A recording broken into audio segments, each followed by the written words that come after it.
Hello friends, स्वागत है आपका आपके इस अपने स्टडी फॉर लॉ चैनल में, जिसमें आज हम पढ़ने वाले हैं जूरिस्प्रूडेंस विधि शास्त्र फर्स्ट से संबंधित क्वेश्चन, जिसका पेपर कोड है 1001 LLB first year first semester के लिए, या फिर ये क्वेश्चन या फिर जूरिस्प्रूडेंस आपके किसी भी और सेमेस्टर में आता हो उसके लिए भी ये उपयोगी है।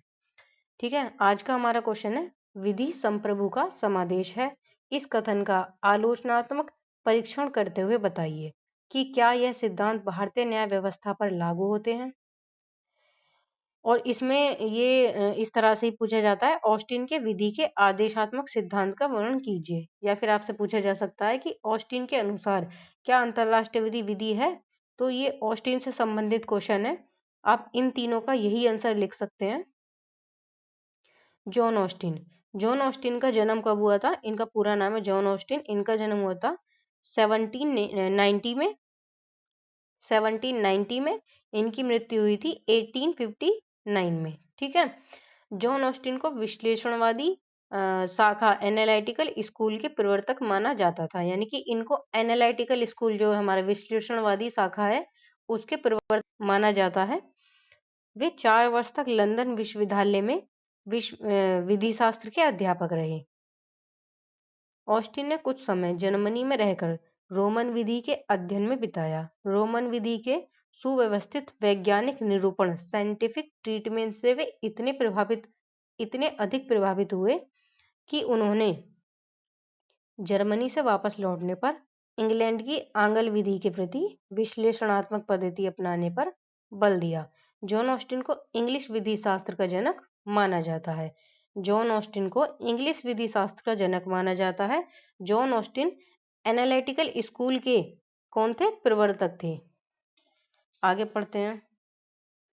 जर्मनी में निवास के दौरान उन्होंने पाया कि प्रजाजन, वहां की जर्मनी की जो प्रजा शासक थी, फेडरिच द्वारा प्रत्येक कानून को आदरपूर्वक उसका ज्यों का त्यों अनुपालन करते थे, भले ही उन्हें उस कानून पर आस्था या विश्वास न हो।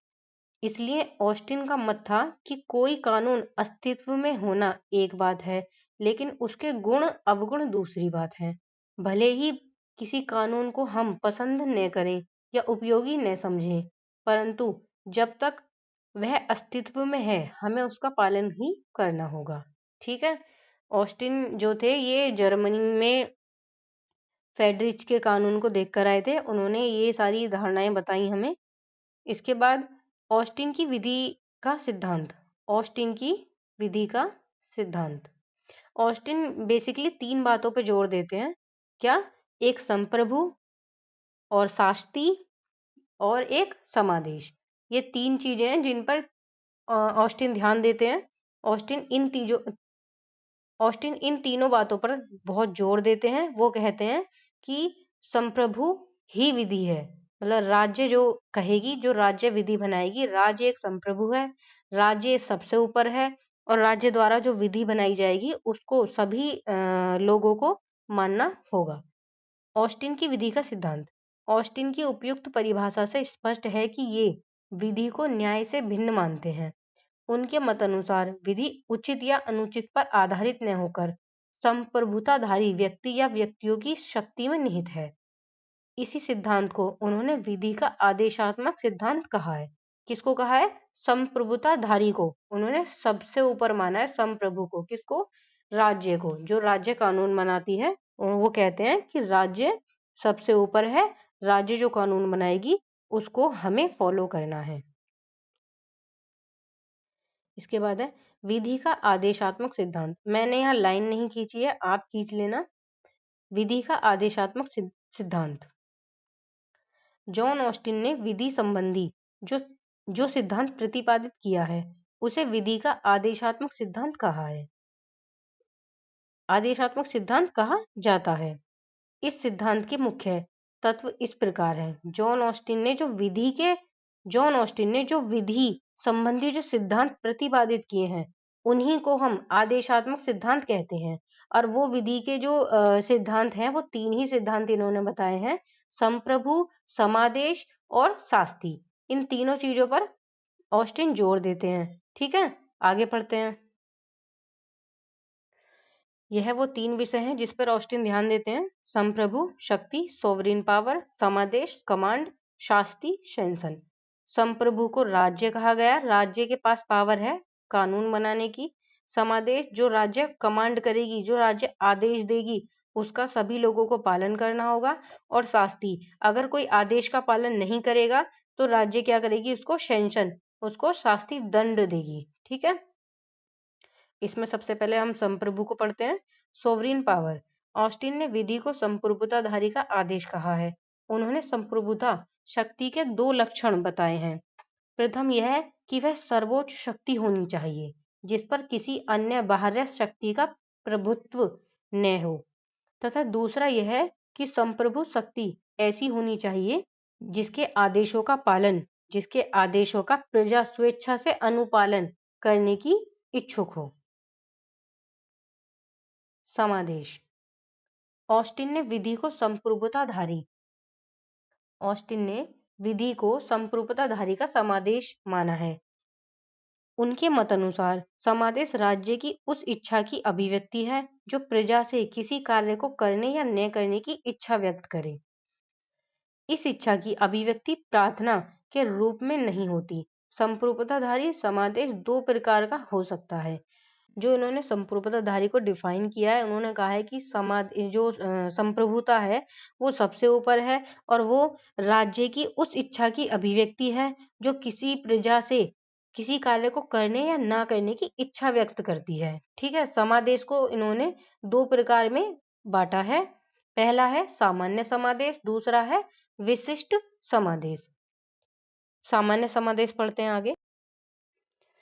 सामान्य समादेश वह है जो सभी व्यक्तियों के प्रति सभी समय समान रूप से जारी किया जाता है तथा यह तब तक प्रभावशील रहता है जब तक कि उसका निरसन यानी कि उसको खत्म न किया गया हो या न किया जाए या उसे समाप्त न कर दिया जाए। ठीक है, इसके बाद है विशिष्ट आदेश। एक जो सामान्य आदेश है, जैसे कि आपने देखे हैं बहुत सारे लॉ बने हुए हैं तो वो सभी पे समान रूप से लागू होते हैं। इसके बाद है विशिष्ट आदेश। कुछ विशिष्ट व्यक्तियों के प्रति सभी समय के लिए या सभी व्यक्तियों के प्रति कुछ समय के लिए जारी किया जाता है। क्या? विशिष्ट समादेश सभी परिस्थितियों में सभी व्यक्तियों के लिए सभी समय में जारी किया जा सकता है। ऑस्टिन ने सामान्य समादेश जर्नल कमांड को ही निश्चयात्मक विधि पॉजिटिव लॉ माना है। ऑस्टिन के अनुसार निश्चयात्मक विधि पॉजिटिव लॉ की निम्नलिखित विशेषताएं होती हैं। पॉजिटिव लॉ की विशेषताएं कुछ इस प्रकार हैं। प्रत्येक कानून एक प्रकार का समादेश है, यानी कि जो भी कानून राज्य सरकार बनाती है वो एक कमांड है, वो एक आदेश है जो हम प्रजा को मतलब हम लोगों को फॉलो करना होता है। पहले राजा महाराजा होते थे तो वहां पे उनकी प्रजा होती थी, जो राजा महाराजा कह देते थे वही कानून होता था और उसको प्रजा उसको फॉलो करती थी। ठीक है, निश्चयात्मक कानून संप्रभुताधारी के प्रत्यक्ष आदेश होते हैं। निश्चयात्मक कानून जो होते हैं संप्रभुताधारी सोवरीन राज्य के जो आदेश होते हैं उनके वो प्रत्यक्ष डायरेक्ट आदेश होते हैं। ठीक है, प्रत्येक विधि आचरण संबंधी क्रम प्रस्तुत करती है। जो प्रत्येक विधि है वो आचरण संबंधी क्रम प्रस्तुत करती है। संप्रभु द्वारा संचालित विधि की पृष्ठभूमि में राज्य की भौतिक शक्ति निहित होती है जिसके अनुसार समादेश को न मानने वाले व्यक्ति को दंड दिया जाता है।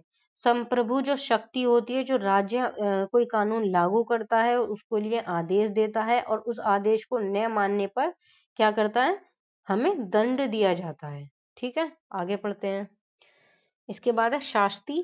3 ही बातों पर मुख्य विशेष ध्यान दिया है ऑस्टिन जी ने। वो कहते हैं कि संप्रभु है, शक्ति संप्रभु जो है सॉवरिन सबसे ऊपर है और सॉवरिन द्वारा जो एक कमांड जो एक आदेश दिया जाता है उसका सभी प्रजा को इच्छा अनुसार पालन करना होगा और अगर कोई पालन नहीं करता है तो उसको शास्ति उसको दंड दिया जाएगा। ऑस्टिन ने अपने आदेशात्मक विधि सिद्धांत में यह स्पष्ट किया है कि संप्रभुताधारी के आदेश मात्र ही कानून का रूप धारण नहीं कर लेती जब तक कि उसके पीछे कोई शास्ति न हो। भाई जब तक कोई आप जब कोई कानून बनेगा, अगर उसको फॉलो कोई नहीं करेगा, अगर उसको फॉलो करने के लिए आपको दंड नहीं दिया जाएगा, तो उस कानून का तो कोई मतलब नहीं रह जाएगा। जब आपको कानून बनाया जा रहा है और उसके लिए दंड भी है कि अगर आपने ये फॉलो नहीं किया है, अगर आप समाज में कोई ऐसा कार्य करते हैं जिससे समाज के लोगों को नुकसान पहुंचता है, तो आपको उसके लिए दंड दिया जाएगा। ये कहती है शास्ति। अनुपालन न किए जाने पर या जिसका उल्लंघन होने पर दोषी व्यक्ति को दंड की व्यवस्था न हो, सही अर्थ में कानून नहीं कहा जा सकता। वो कानून है ही नहीं जिसके उल्लंघन होने पर आपको दंड न दिया जाए। आपने आईपीसी है, सीपीसी है, सीआरपीसी है, ये अभी चेंज हो गई हैं, बीएनएस, बीएसए और बीएनएसएस, जो ये 3 नए कानून आए हैं, इसमें बहुत सारी चीजों को खत्म किया गया है, कुछ चीजों को बदला गया है। प्रोविजन सारे ऐसे ही हैं, सेक्शन नंबर चेंज हुए हैं। ऑस्टिन के अनुसार आदेश के साथ शास्ति जुड़ी रहने पर ही निश्चयात्मक विधि पॉजिटिव लॉ कहा जाएगा। ठीक है। ऑस्टिन के अनुसार निश्चयात्मक विधि में संप्रभुता, आदेश, कर्तव्य तथा शास्ति, ये चार तत्व होने आवश्यक हैं। उन्होंने विधि के उचित या अनुचित को कोई महत्व नहीं दिया है। उनके विधि संबंधी सिद्धांत में 2 बातों पर विशेष बल दिया गया है। क्या है वो 2 बातें? विधि की सामान्यता, जो सभी पर एक समान रूप से लागू होती है, और विधि की प्रवर्तनीयता, इनफोर्सबिलिटी ऑफ लॉ। ऑस्टिन के ऑस्टिन के अनुसार क्या अंतरराष्ट्रीय विधि है?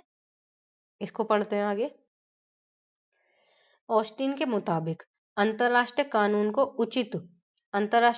को उचित कानून नहीं माना जा सकता, क्योंकि इसमें कानून बनाने के लिए संप्रभु विधायी अधिकार नहीं है और न ही इसे लागू करने के लिए पर्याप्त मंजूरी है। ऑस्टिन के अनुसार अंतरराष्ट्रीय विधि को विधि नहीं माना जा सकता। ऑस्टिन के मुताबिक कानून संप्रभु का समादेश है, कानून संप्रभु का आदेश होता है, और अंतरराष्ट्रीय स्तर पर संप्रभु की निश्चितता और बाध्यकारी बल की कमी के कारण अंतरराष्ट्रीय कानून को सिर्फ सकारात्मक नैतिकता माना जा सकता है, लेकिन उसको विधि नहीं माना जा सकता।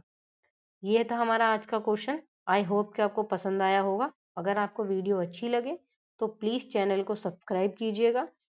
आप कुछ पूछना चाहते हैं, कमेंट कर सकते हैं, या फिर डिस्क्रिप्शन में कुछ डिटेल मेंशन की है मैंने, आप वहाँ से भी मुझसे संपर्क कर सकते हैं।